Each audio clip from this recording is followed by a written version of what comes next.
Y'all get ready? Yes, you get ready.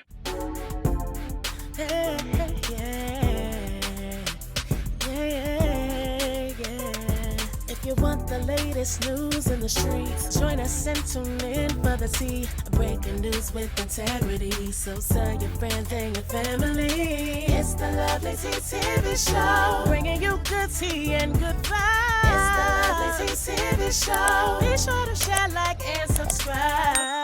Hey tea sippers, I hope you guys are doing good today. I hope everybody had a Merry Christmas with their friends, families, and loved ones. I know it's been a lot going on, but we're definitely going to get into the tea. So as you guys know, I did a video a few weeks ago about all of the drama that was going on here in Minnesota with the Somali community and the things that Trump said about them and all of the fraud, that was being levied against the community, especially with the Feeding the Future situation. So since then, there has been even more info coming out about fraud that's going on in Minnesota. And I know a lot of y'all wanted an update. There's also a young man named Nick Shirley that's currently going viral all over Instagram, TikTok, and Twitter with what he discovered with the daycare situation in Minnesota. And we'll get to that in just a moment. But around December 16th, our local news department here called KARE 11, they did an in-depth report on the Medicaid fraud that's going on in Minnesota. And it's not just, simple numbers. This is millions of dollars of federal funds that were intended to help vulnerable families, seniors, and people experiencing homelessness. But instead, some of the people in the Somali community decided to basically do Medicaid and housing services fraud. And so KARE 11 decided to put together this really in-depth, well put together research. It was a 41-minute video. And it raised a series of alarming trends inside of Minnesota's Housing Stabilization Service program. So basically, this program was designed by Medicaid to provide housing services to those in need. Minnesota has experienced a lot of homelessness over the past few years, which is very disturbing because unlike places like California or Florida, Minnesota gets very cold in the winter. So they decided to start this stabilization service program to help homeless people, people facing evictions and things like that, to get help. And so these companies were put together, let's call them shell companies because that's exactly what they were. They were put together to help these people. You call the phone number, you tell them about their situation, and they were given money by the government to help.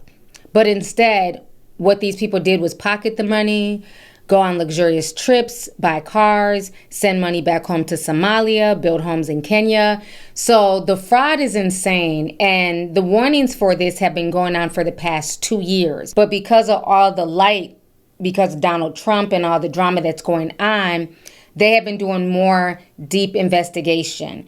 And so this is just really sad. It's showing that some of these scammers were basically billing Medicaid for housing services that were never delivered. They were even billing for clients who were deceased. They were using fraudulent signatures. They would meet with the clients, talk to them, and then use their signature on paperwork that these clients did not sign. So in response to this, over the past 2-3 weeks, Minnesota basically has halted payments to dozens of these providers as they're launching new fraud audits. So it is getting real. The fraud that's going on in my state is embarrassing. Like every other day it's something. And I'm just like, damn, what the fuck are we working so hard for just for our taxpayer dollars to be lining other people's pockets? Like, this is insane. So I want to play you guys some of the stuff that went on with the Housing Hustle documentary that came out 2 weeks ago here in Minnesota. So this was the talk of the town about 2 weeks ago. So let's go ahead and check this out really quick. Beneath the open sky of Lame Deer, Montana, on October 25th, 2022, a Native woman is laid to rest by family and friends. That very same day, 800 miles away in Minneapolis, Minnesota, records show Medicaid was billed by a for-profit company called Start Today Hennepin. They claimed they were helping the chronically homeless woman named Rolanda Rowland sustain stable housing, even though, by this point, the woman in the casket had been dead for 2 weeks. I appreciate what they're doing, but it's not safe. That's Rolanda in 2020, interviewed by KARE 11 for a report on unsafe conditions at the Powderhorn homeless encampment. That same summer, state lawmakers approved a new Medicaid program called Housing Stabilization Services, or HSS, overseen by the Minnesota Department of Human Services and funded by Medicaid. HSS reimbursed providers like Start Today Hennepin for helping people like Rolanda secure and maintain housing. But program billing quickly skyrocketed far beyond expectations, in 2024 alone topping more than $100 million.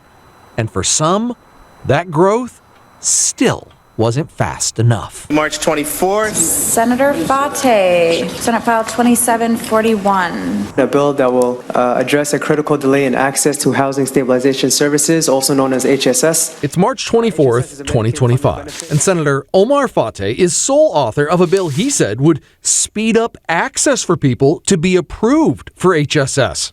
HSS is a lifeline. A lifeline moving too slow, the senator claimed. At the time, there was a months-long enrollment backlog. DHS was overwhelmed as HSS companies signed people up by the thousands. Delays that are putting people at risk of eviction, extended homelessness, and service lapses. What wasn't known then is that the senator and Minneapolis mayoral candidate's own wife, Keltoum Mohammed, was registered as founder and owner of Community Development Services, a company specializing in the very program he was seeking to expand. And this is what bothers me, is that this shit goes so fucking deep. And I'm sorry for my language, but it just ticks me off, because it's like, to see that you are in a position of power, your wife has one of these housing stabilization programs, that is a conflict of interest. And it's very interesting that many of the people who started up their own housing stabilization services were all from the Somali community. This is why I feel like this situation goes way deeper than anybody could expect. This is coming from the top and rolling down. And these people are in positions of power to oversee this. So we're going to watch a little bit more of this, but this is like a 45-minute video. I suggest that you all go watch it if you guys haven't watched it. I'll put the link down below in this video. It's called Care 11 Investigates the Housing Hustle. So let me keep playing this a little bit longer. It raises lots of red flags. David Schultz, a political ethics professor, says introducing legislation that could benefit a family business, even one that in this case had not yet billed for clients, raises serious ethical concerns. I think almost anybody schooled in, government ethics 101 would know that you can't introduce legislation that benefits yourself. Senator Fate declined interview requests, said his wife was no longer affiliated with the company, and called it a manufactured scandal. That was a false story. A scandal that became a debate talking point in his failed mayoral bid. Could the legislation have benefited her? Absolutely not. It could not have benefited her. The senator's proposal to fast-track HSS approvals ultimately failed, as Care 11's investigation was about to expose the real problem was not slow access, but unchecked abuse. Rather than actually serving vulnerable populations, it became a numbers game. Fern Snedeker is a former housing case manager turned whistleblower. Fern worked for Start Today Hennepin, the company Care 11 discovered had billed claiming to help Rolanda after she was already dead. Fern says they had a quota for the hours employees had to bill, and that's largely to blame for what you're about to hear. You believe you committed Medicaid fraud? Yeah, I committed Medicaid fraud, and I did provide services to folks, but because of the billable hours requirement, I felt forced in order to keep my job to commit Medicaid fraud. Medicaid data reveals Start Today Hennepin was the state's top biller for HSS, paid more than $8 million. Fern says they were helping clients, but they exaggerated billing, and to make it look good on paper, their service timesheets were often fabricated. Yeah, the timesheets didn't mean anything. You were told it was okay to bill this way? Yes, I was told by Marty that it was okay to bill that way. And it was a regular practice at Start Today. Marty is Start Today's executive director, Marty Laughlin. When approached by Care 11 to discuss billing, he said he could not talk to us. The owner of the company, had a luxury car, was going on lavish vacations. Start Today is owned by Jennifer Porter, who on social media advertises her life as one of champagne, caviar, luxury rides, Vegas trips, and exotic travel. She too declined interview requests. However, Carol Levin uncovered records from inside Hennepin Health, the county-run Medicaid insurance provider, that backed up what we were hearing from the whistleblower. In July 2024, the county's Special Investigations Unit accused Start Today of overbilling, fabricating, and falsifying documentation, just like Fern describes. We would either double bill for 2 clients in the same household, or we would exaggerate the hours to meet a billable hours requirement that Start Today had set up. Hennepin Health records reveal Start Today's owner admitted to investigators that her company's records were inaccurate, claiming with their hundreds of clients, they didn't have time to keep accurate records. The county banned her from further billing, citing multiple examples of fraud. But her and this white man should not only be banned, they should both be in jail. Anybody who was involved in mess like this, from the Somali community to the white community to the African-American community, because she looks to be biracial, I don't know. But if they were involved in this, they shouldn't just be banned. This is an offense. This is fraud. The fact that they're just walking around and posting on Instagram like everything's okay is bullshit. Inexplicably, DHS took no action at the time and allowed the company to continue billing other Medicaid insurance providers. Wow. CARE's investigation discovered Start Today billed for HSS service that somehow occurred after at least 3 clients, including Rolanda Rowland, had passed away. Her Medicaid was charged on her death date and every business day for 3 weeks after she was dead, for services largely required to be provided in person. In an email to Carol Levin, Start Today's lawyer denied any So like I said, that's just some of it. Then they go deeper into the Somali fraud that's tied to this as well. For $2,000 in supposed support that they gave me. Remember Rachel Lean, the woman who asked us not to show her face? Leo Human Services put in a bill for me for $961. She told us a company she'd never heard of, Leo Human Services, had billed her Medicaid thousands. But that's not all. Going over her records with Carol Levin, she discovered another company billing her insurance at the same time. The very next day, Brilliant Minds billed $1,648 for me. Scam. 100% scam. Rachel's story begins at RS Eden, a Minneapolis addiction treatment center. In February 2024, Rachel, previously homeless and battling addiction, was successfully completing treatment.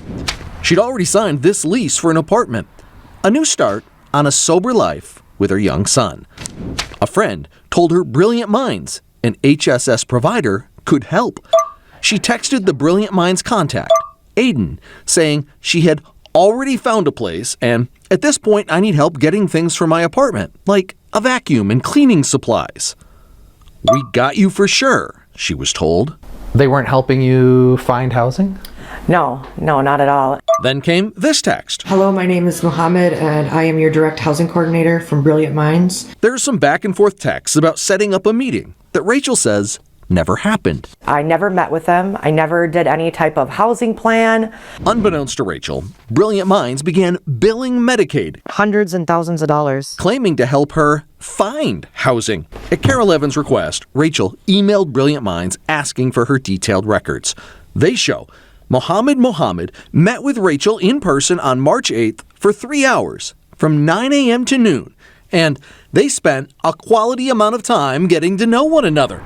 RS Eden records prove Rachel was actually in treatment at that exact time. Wow. Not getting to know the young man in this Facebook photo. Probably submitted a claim, lied, and said that he met with me. Between March 8th and April 6th, Brilliant Minds claim Mohammed spent 30 hours assisting Rachel with her housing search and application process, billing Medicaid more than $2,000. Why does Mohammed look like a 15-year-old YN? I mean, the hustling that's going on here in Minnesota is insane. He literally looks 15, and he's getting away with millions of dollars. You can't make this mess up. Remember, she already had housing. Rachel texted on March 20th. I said, "Hi, Mohammed. I moved into my new place. I'm in need of help transferring my electricity into my name because I have a very large past bill that I'm unable to pay. Also, I need a vacuum cleaner very badly. Can you help me with this?" Right after being texted that Rachel was in her new place, records show Brilliant Minds billed Medicaid as if Mohammed spent 6 hours trying to find her a new place. The Brilliant Minds records claim on March 22nd and 23rd, Mohammed researched affordable housing and delivered household items to Rachel. Yeah, there's no way. There's just no way. She has proof. Days later, on March 27th, Rachel texted her original Brilliant Minds contact, Aiden, that she had not been helped with anything, never met with the worker assigned to her, and was starting to think this whole housing stabilization service is just a scam. The text chain shows Aiden apologized and sent Mohammed over to her home. They just showed up one day and gave me a vacuum cleaner, and that was it. Even after being at her apartment, records show Brilliant Minds billed taxpayers for 12 more hours, supposedly trying to find her an apartment. Nobody's here. Let's try giving them a call. They literally just dropped off a vacuum, knowing they've made hundreds and thousands of dollars off of her alone. Insane. Why Care 11 is standing at their door. Welcome to Verizon Wireless. Your call cannot be completed as dialed. Please check the phone disconnected. Every time we visited, during listed business hours, the office dark and locked. This looks like a dead end. Secretary of State filings list another mailing address in Woodbury for Brilliant Minds. We tried there. The home? Vacant. There's a realtor's box on the door. It doesn't look like anybody's living here. No one living there, but our investigation found the same address registered to a web of suspiciously interconnected businesses, including yet another HSS company called Foundation First. Did you meet Foundation First? No. I had no idea who the hell they were. Disabled. So we're going to stop there. Like I said, it's a long video, but they went deep. The fraud here is just embarrassing at this point. It just really is, because it's so blatant. There's no checks and balances. And of course, it's not just simply the Somali community. They just seem to be the largest ones involved. But you guys saw there's a white man, there's a biracial lady also involved in some mess. So now in 2 other videos that are going viral, people are contacting other independent journalists and letting them know that a lot of people in the Somali community have been buying up homes, and they're claiming to be running healthcare facilities out of those homes, like for people with disabilities and things like that. And what they're finding out is that these homes are empty, but once again, Medicaid is being billed, okay? Another thing that's also coming out here that is just insane is that there are millions of dollars being funded out of Minnesota with cash through the airport, and they're being sent to Somalia. They're saying that the GDP, they're saying that this fraud basically, I think, is about at 12 billion, which is more than the entire GDP of Somalia. So it is getting crazy, the stuff that's just coming out. It's just very nerve-wracking to know that all of this is going on, and it's like, where are the checks and balances? It makes absolutely no sense. So I'm going to go ahead and play you guys these next 2 videos. Here in Minnesota, a local realtor reached out to me to tell me about another way that Somalians are scamming Minnesotans out of their taxpayer dollars. In her community alone, Somalians have bought up over 455 homes. They buy these homes, claiming they're turning these homes into home health care centers. She says the way we know Somalians have bought these homes is because all of a sudden extremely nice cars start showing up. Mercedes, BMWs, the nicest cars are parked in the driveway. And she said by law, the state will not come out and inspect these homes and make sure these homes even have clients living in these homes. She also said, as a realtor, she cannot disclose to people wanting to buy homes in this neighborhood that Somalians have bought that home and they're using that as a home health care center. She said these homes can even take people in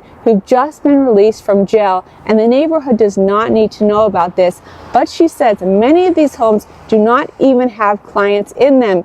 But the state is writing them checks every month for the clients that the Somalians say are in these homes, and these Somalians are making millions of dollars off of these homes every year. The Somalians have figured out exactly the perfect plan as to how to scam Minnesota taxpayers out of their money. They are banking on this, making millions of dollars, and the government here in Minnesota is too lazy to go and check it out and to see if there's even clients living in these homes. The fraud in Minnesota is so deep.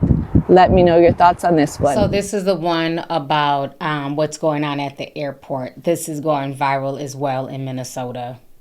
Sounds like something out of a spy movie. People going through security and getting on planes with suitcases filled with millions of dollars in cash. Tell us what you've actually seen as a TSA agent during the time you worked there. Well, I've actually seen a lot of things, but the most shocking is exactly that. I saw suitcases filled with millions of dollars of cash, and the couriers were always Somali men traveling in pairs. And they got through the checkpoint. And it just really absolutely blew my mind the first time you open a suitcase and you see millions of dollars of cash.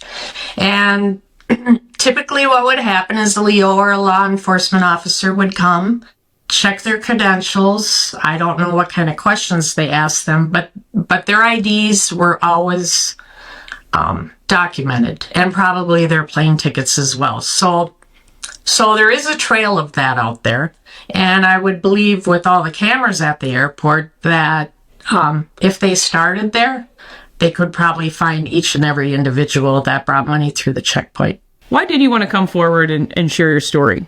Because I think Minnesotans need to know that billions of dollars left through the airport.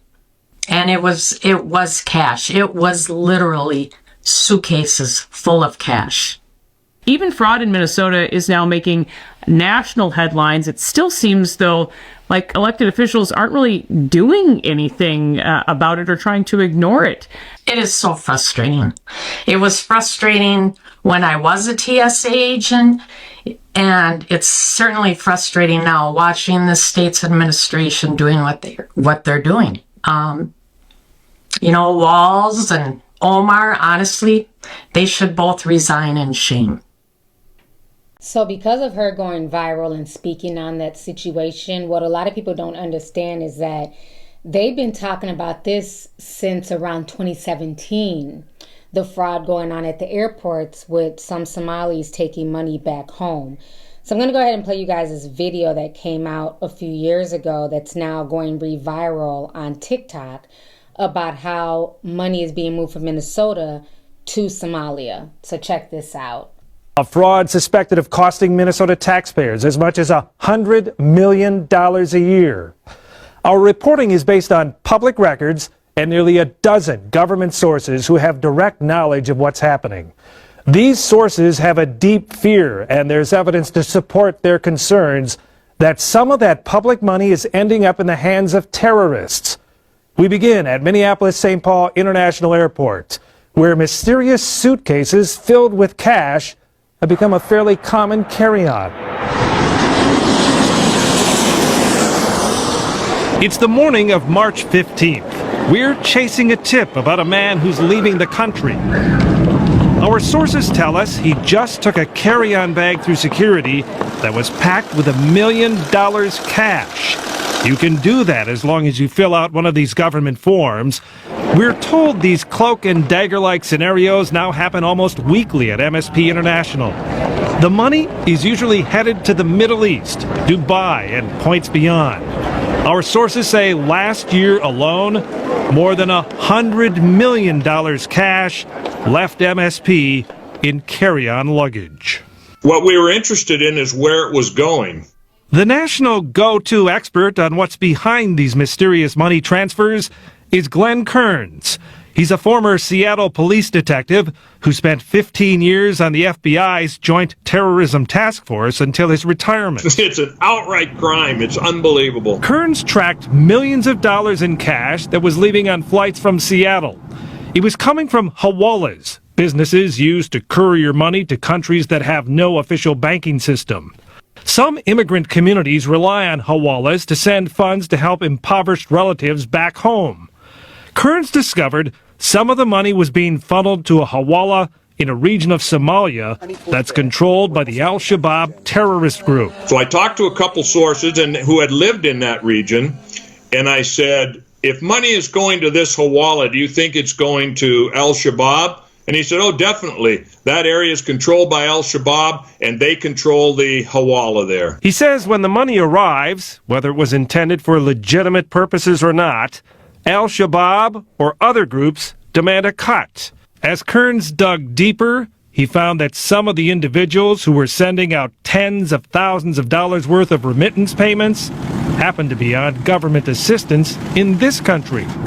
How could they possibly come up with such big bucks to transfer back home? We had sources that told us it's all about it's welfare fraud. It's all about the daycare. We've been investigating what appears to be... So you guys just saw that. So now let's go ahead and shift to the whole daycare fraud. So there's a young man, like I said, Nick Shirley. He's going viral all over social media for what he's discovered. He decided to do his own independent journalism here in Minnesota. And the fact that you have daycare centers that the names are misspelled and they're getting hundreds and thousands of dollars in taxpayer money is insane. The stuff that he's discovered, he put the video up on YouTube. It's about 40-something minutes. We're just going to watch some of the viral snippets that have been placed on Instagram and on TikTok. But yeah, it goes deep, you know, from welfare fraud to housing fraud to Medicaid fraud. It is insane. And now daycare fraud. So let's go ahead and check this out. Fraud is taking place within the government and the Somali population.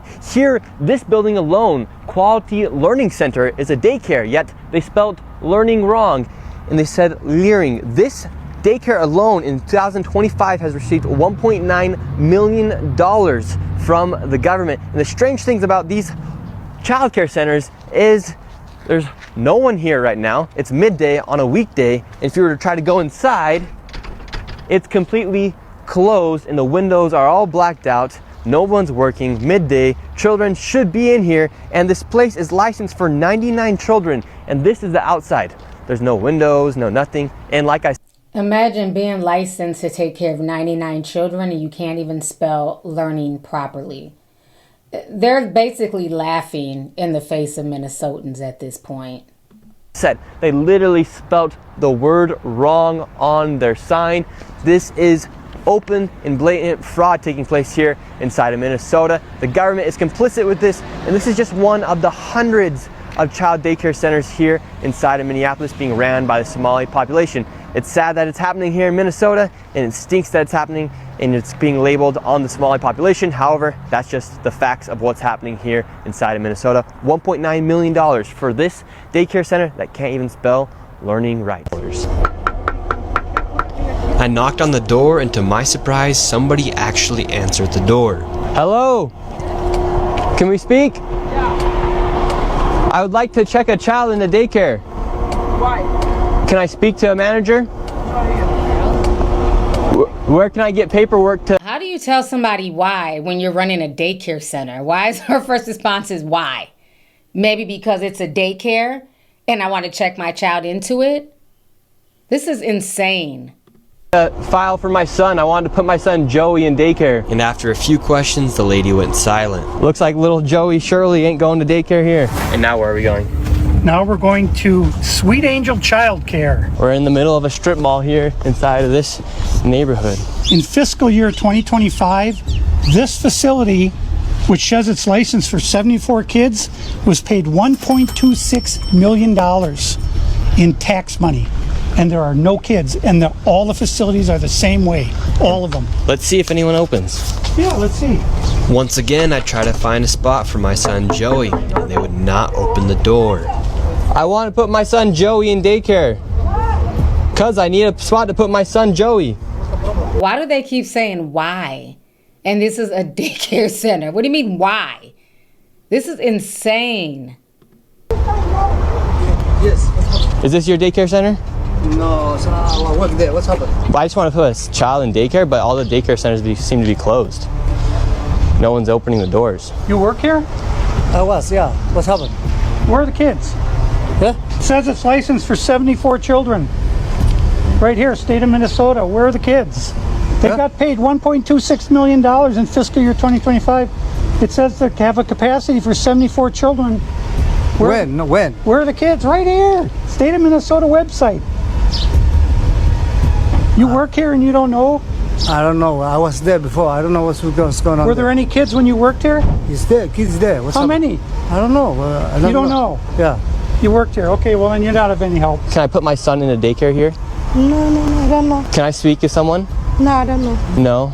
Yeah, I would like to see if I can put my son Joey here. Who's your son, Joey? My son Joey. Can I check out daycare center? No! I'm the owner. Now they're all getting mad. What was this money spent on? 1.26 million. What was that money spent on? There aren't any kids. Ask the owner. I'm the kids. Well, then why are you talking for the owner if you're telling me to talk to the owner? I'm sorry. I'm not understand what you're talking about. Do you have a child here? No. Does anybody? No. Where are the 74 kids? Did you lose them? Did you lose these kids? Do I need to call someone? Do I need to issue an Amber Alert for missing children? Are these children missing? It's not my business that children are missing. 74 infants and toddlers, preschool. The proof's right there. There's no children anywhere. It's from the state of Minnesota right here. I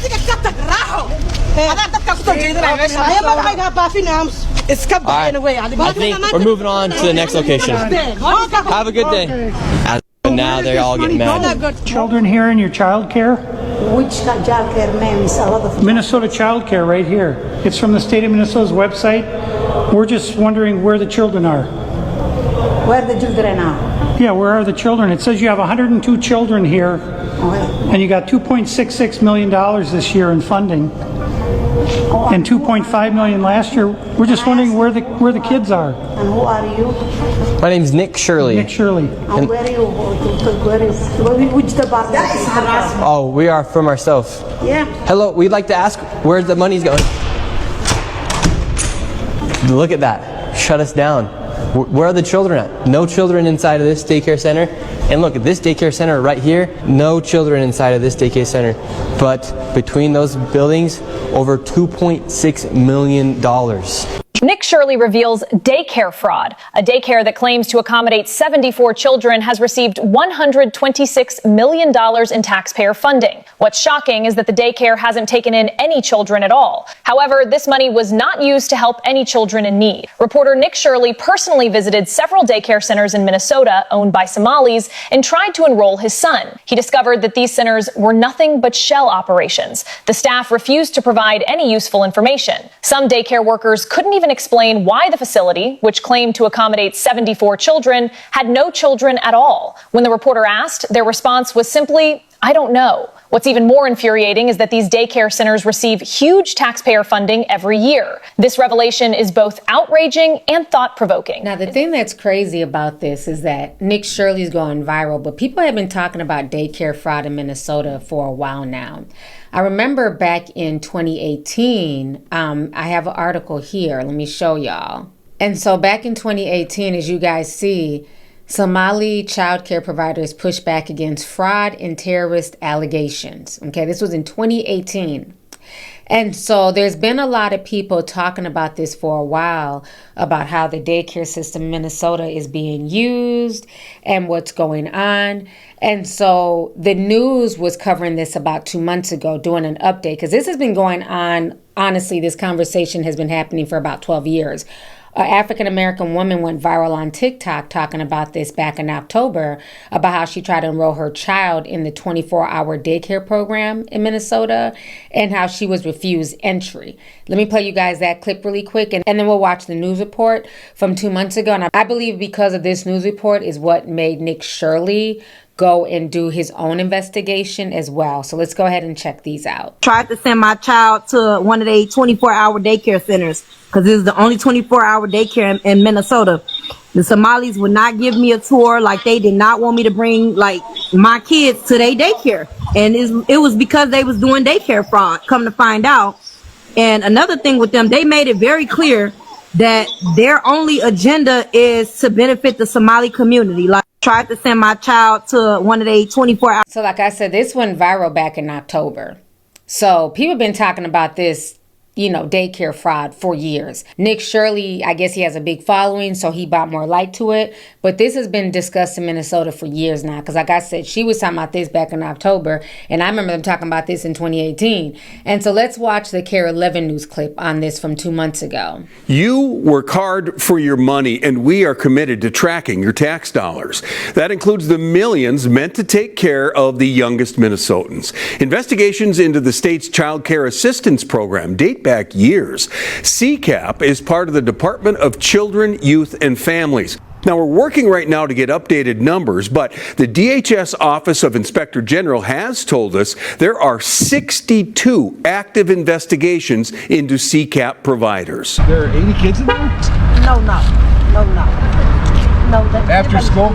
Okay, gotcha. All right, thank you. We first reported on lax oversight earlier this year. That led to calls from state lawmakers for more scrutiny and funding changes for daycare centers with lengthy histories of safety violations.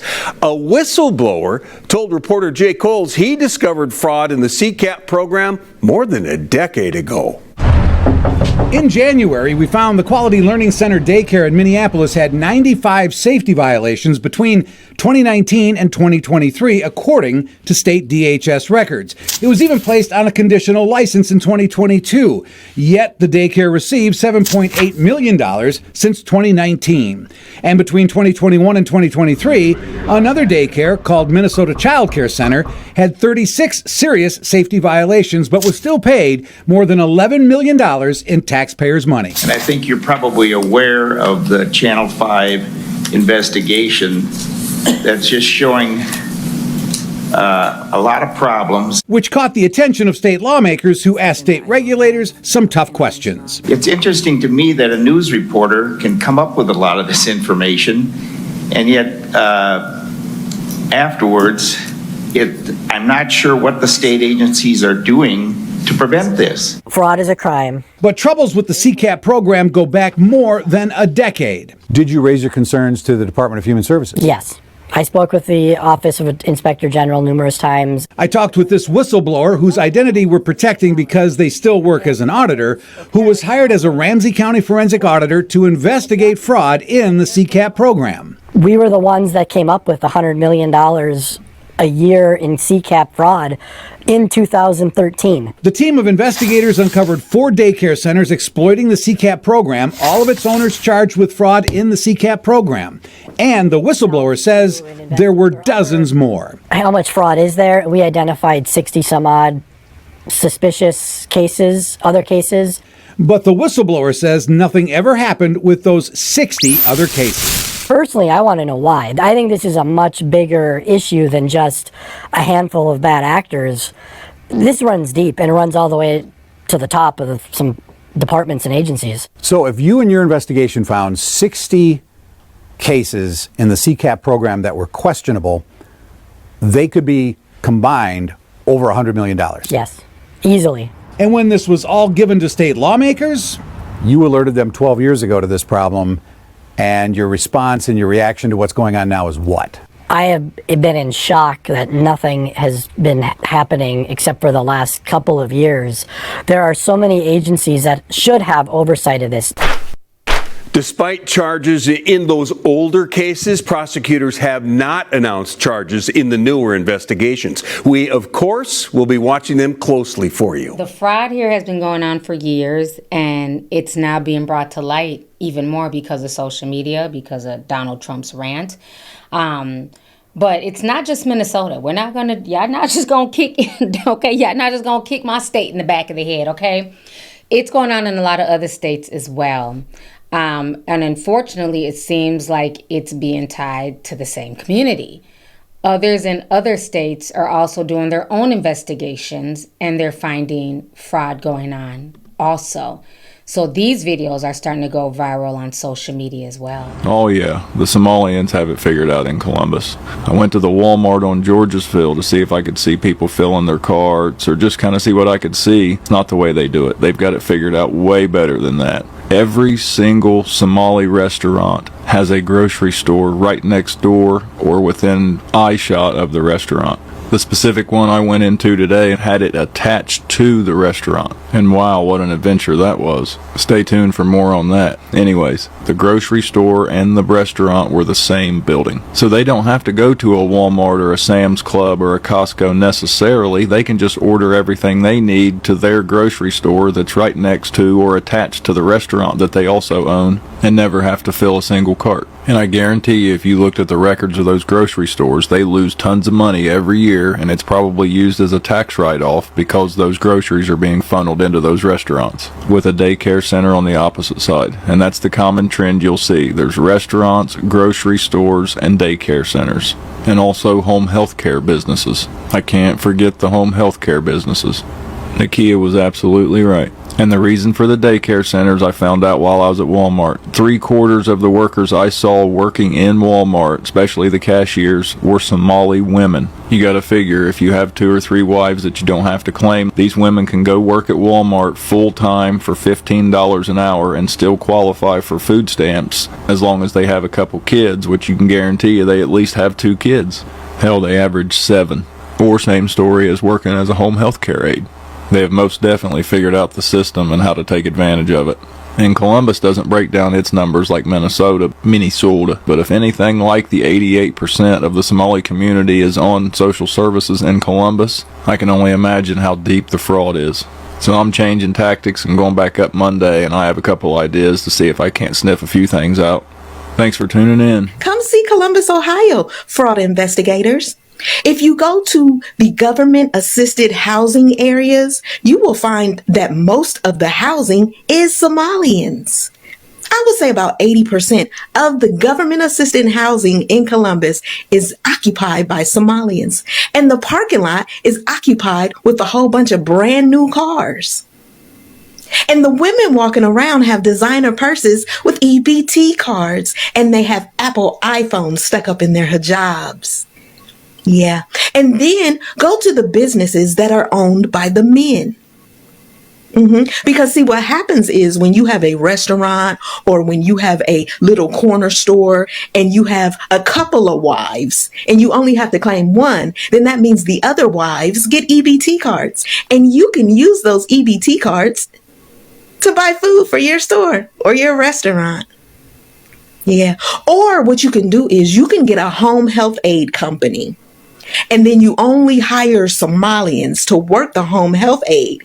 And what you do is you just make sure their paperwork looks right. It don't have to be right, but you just make sure it looks right. And then you send them off for those home health aid jobs. Y'all don't want to talk about fraud. So they are outside my house throwing something at my windows.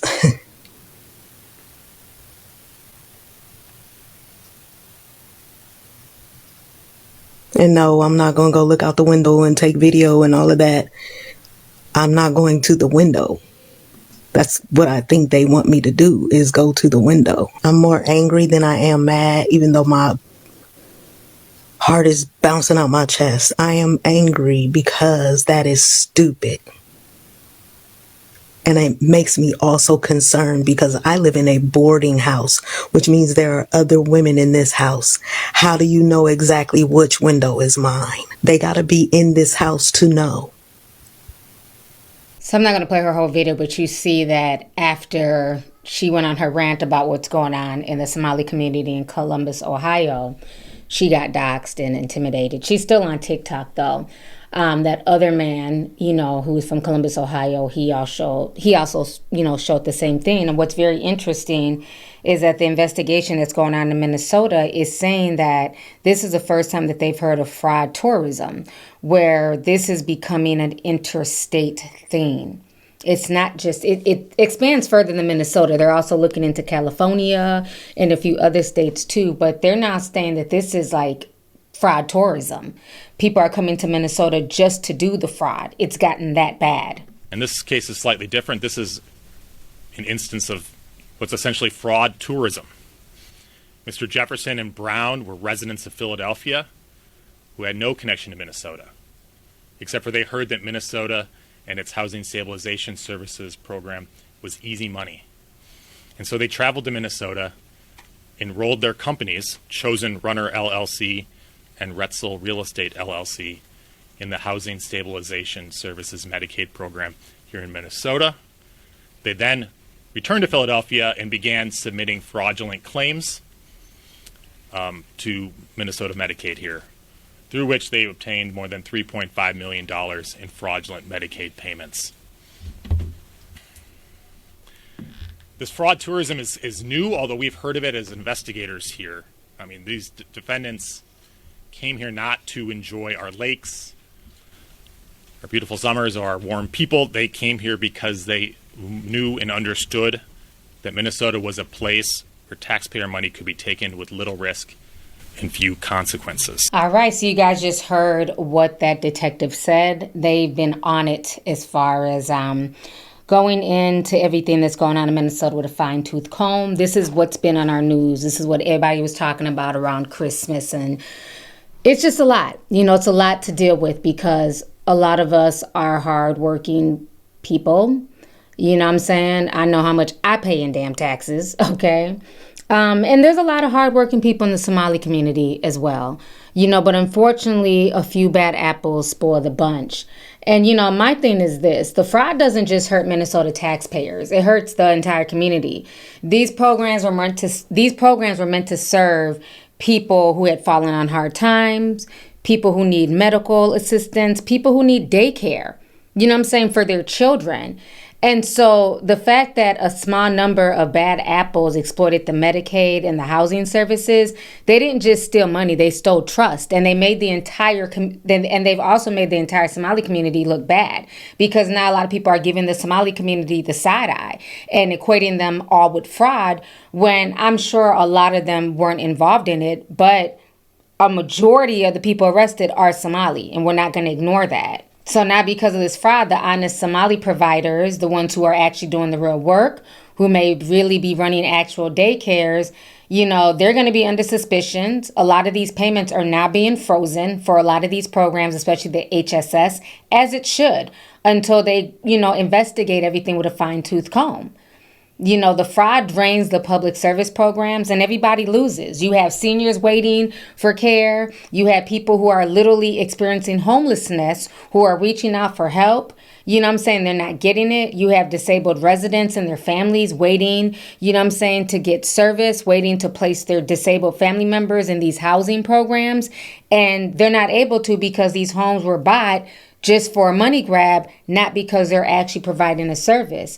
Every dollar that's stolen doesn't go to somebody who actually needs it. It's lining the pockets of these bad faith actors, and it's bullshit. And we also have to talk about the Islamophobia that's coming from this. I see a lot of people saying this is what Muslims do. All they do is come to America and scam. Look at the Arabs in Dearborn, they're scamming. The Somalis are scamming. But let's not forget a few years ago in New York, and even now, a lot of people in New York are saying it's still going on. But remember, the Orthodox Jewish community was accused of stealing millions from New York's disabled kids. Okay? On top of that, one of the schools, it was a Hasidic school. They had to pay back $8 million after admitting to widespread fraud. In 2017, there was a huge sting operation where Orthodox Jewish couple allegedly stole $2 million in welfare benefits, including Medicaid, food stamps, Social Security, and things like that. So again, I think if we peel back the onions in every state, we'll be able to find some type of fraud. This is not a Muslim situation. This is not a Somali situation. This is about greedy people who are bad faith actors who are taking advantage of a system, and it's disgusting. And before people come out here trying to attack me and say that I'm attacking the Somali community, no, I'm not. This is not about ethnicity. It's about accountability. And like I said at the beginning, I don't give a damn if you're white, African American, Nigerian, Somalian, biracial. If you're doing fraud, you need to be held accountable. Point blank, period. And people need to speak up. And I'm still waiting for more people in the Somali community to speak up and denounce this fucking behavior. And like I said in my original video, that is the problem. A lot of y'all sit back and, you know what I'm saying, don't say anything. So then it looks like you guys are complacent with the bullshit. And y'all need to hold y'all's own accountable, because this is not okay. When fraud is allowed to run unchecked, it doesn't just collapse the system, it fractures community, it fuels division, and it gives ammunition to people who want to stereotype, scapegoat, and blame. And that's what's happening here. So people in the Somali community need to speak up and denounce this. And the fact that it goes even as high up as Senator Omar Fattah, the fact that his wife had one of those companies, and then as soon as they were being investigated, all of a sudden she didn't own the company anymore, is crazy. And I believe that this goes higher up. I believe that everybody at the top was getting some type of kickback. There's no way that this fraud has been going on for 12 plus years. Whistleblowers have been speaking for 12 plus years and nothing has been done. Nothing is being done because other people's pockets are being lined. This goes so much deeper, and it's just not Minnesota. We're not going to act like this is just a Minnesota issue. This is going on around the country. And this is insane, because you have people who really need help. You have roads that need to be fixed. You have horrible crumbling infrastructure around the country, and that money could be going to fix our infrastructure, but instead it's going to fix the, Somalia. It's getting sent to build homes in Kenya. Like, come on now. We got to do better than this. This is insane to me. Minnesota deserves better. The Somali community, they got to do better. And the people who depend on these services, they definitely deserve better than to have their names and their signatures be used in fraud cases. So anyways, tea sippers, I don't want to make this video much longer, but let's go ahead and get the discussion popping.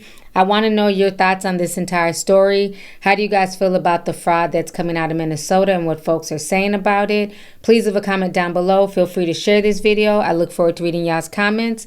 Hit this video with a like, and I'll talk to y'all later. Deuces. If you want the latest news in the streets, join us and tune in for the tea. Breaking news with integrity. So tell your friends and your family. It's the Lovelyti TV show, bringing you good tea and good vibes. It's the Lovelyti TV show. Be sure to share, like, and subscribe.